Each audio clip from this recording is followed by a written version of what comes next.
भक्तिमय भजन सुनने के लिए सब्सक्राइब करें हमारा YouTube चैनल भक्ति गंगा। नई वीडियोस देखने के लिए बेल आइकन पर क्लिक करें।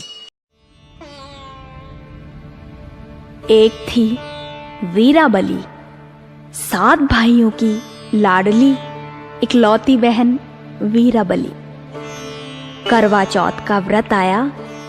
वीराबली ने अपनी भाभीयों के साथ यह व्रत रखा। वीराबली के सातों भाई अपनी बहन के बिना निराहार नहीं रह सके, इसलिए उन्होंने पेड़ के पीछे आग की रोशनी कर दी और चंद्रमा जैसा प्रतिबिंब बना दिया।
भाइयों ने वीराबली को कहा, बहन, तुम्हारा चांद निकल आया है, तुम भोजन कर लो।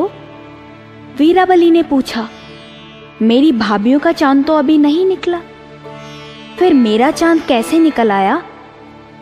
भाइयों ने कहा, मेरी अनजान वीरा, तेरी भाभीयों का चांद भी निकल आएगा। वीराबली भाइयों की बातों में आ गई और उसका व्रत टूट गया।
वीराबली को ग्लानि हुई।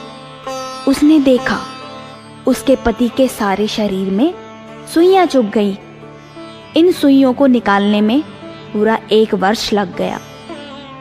अब शरीर पर एक ही सुई बची थी। करवा चौथ का व्रत फिर से आया। करवे बिकने लगे। इस बार उसने प्रण लिया कि वह चंद्रमा को अर्घ तभी देवेगी जब सभी का चांद निकल आएगा।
वीराबली करवा चौथ की तैयारियों में जुट गई और राजा के पास दासी को छोड़कर चली गई। रानी के जाने के पश्चात दासी ने वह आखिरी सुई भी निकाल दी।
राजा को होश आ गया।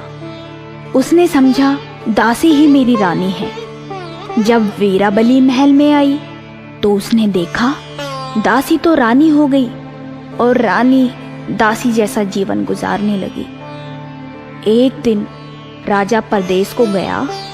रानी जो असल में दासी थी, उसने राजा से आभूषण, गहने, वस्त्र लाने को कहा और दासी जो असल में रानी थी, एक छोटी सी गुड़िया लाने को ही कहती है।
इसी प्रकार दिन गुजरते गए।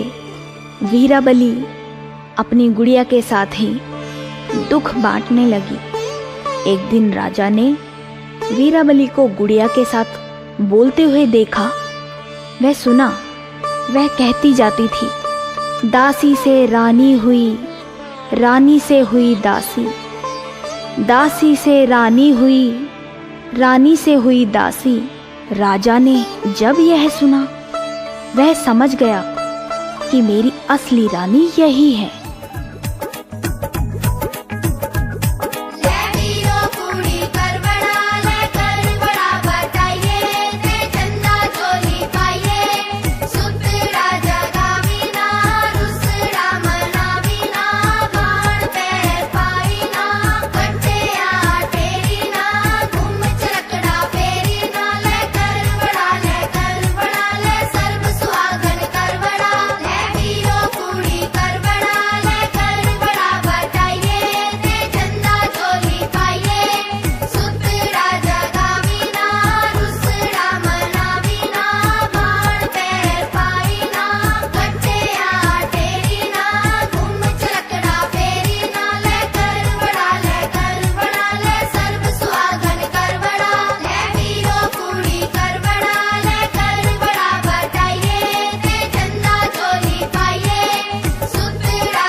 अब क्या था, राजा ने वीराबली को गले लगा लिया।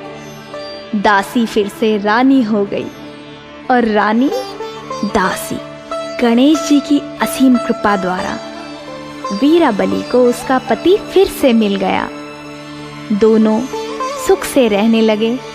जिस प्रकार वीराबली के सुहाग को गणेश जी ने एवं करवा चौथ मैया ने दीर्घायु बनाया, उसी प्रकार सभी का सुहाग अमर बना रहे।